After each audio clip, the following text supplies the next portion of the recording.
Na maliza na haya ambapo wanaharakati na familia zilizoathirika wamejitokeza na kukashifu ongezeko la visa vya mauaji ya wanawake katika kaunti ya Mombasa na kote nchini. Mauaji hivi punde yakiwa ya mwanamke mjamzito na msichana wa miaka 11. Familia ya marehemu Elizabeth Nina ambaye alikuwa mjamzito ikililia haki baada yake kuuawa kikatili na watu wasiojulikana na mwili wake kutupwa katika mtaa wa Senti 10.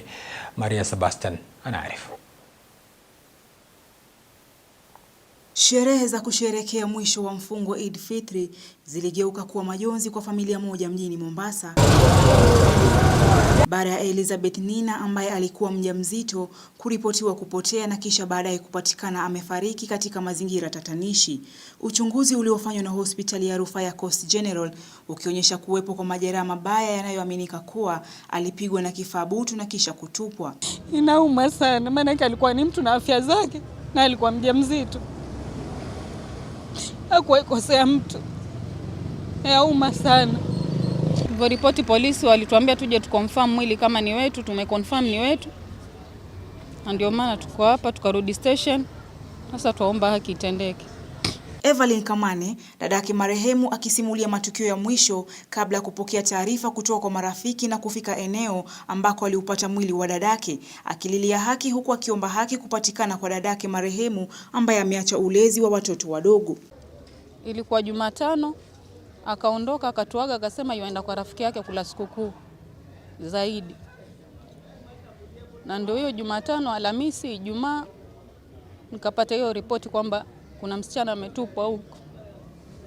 Ndio nikaenda nikajua kama ni yeye. Wanaharakati wa kutetea haki za kibinadamu wameibua wasiwasi wao kutokana na kuwepo kwa kisa cha msichana wa shule kuuliwa katika mazingira tatanishi hivi karibuni katika kaunti hiyo. Sasa wameitaka serikali kuwajibikia suala la usalama. Kile kiumbe ndani ya tumbo pia kimekufa, kimekukosea nini kile kiumbe?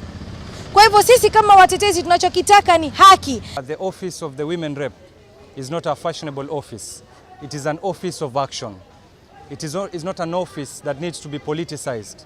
It is an office that needs to be seen to be working to protect and amplify the voices of women. Mpaka sasa hii kile ambacho tumekiona ni kwamba women rep hakuna jambo lolote ambalo amelifanya kuhakikisha ya kwamba ana push for the perpetrators to be brought to book so that the family can get justice. Tuna viongozi ambao janga likitokea, the best thing watafanya is PR, come, cry with the families and leave. What we are saying and what we want, tunataka kuona action ikifanyika. What we are calling for is action, and we are calling our security officers wahakikishe kwamba they are working around the clock ili perpetrators wapatikane. We don't want anything less than that. We want the perpetrators to be brought to book. Cases nyingi za femicide zimefanyika Mombasa and nationally, lakini hakuna mtu yote yuashikwa. Tunataka rais declare hii ni janga la kitaifa. Tunataka security parliamentary committee waje down watuelezee ni nini inafanyika hivi sasa. Hatuna imani na vyombo vya dola sasa hapa Mombasa. Mtoto wa kike yako endangered, kila kukicha watu wanabakwa, wanauawa, na hii yote wanaangalia serikali wamenyamaza kimya, na mpaka wa leo hatujaona mtu yote ameshikwa. Sebastian Maria, Undugu TV.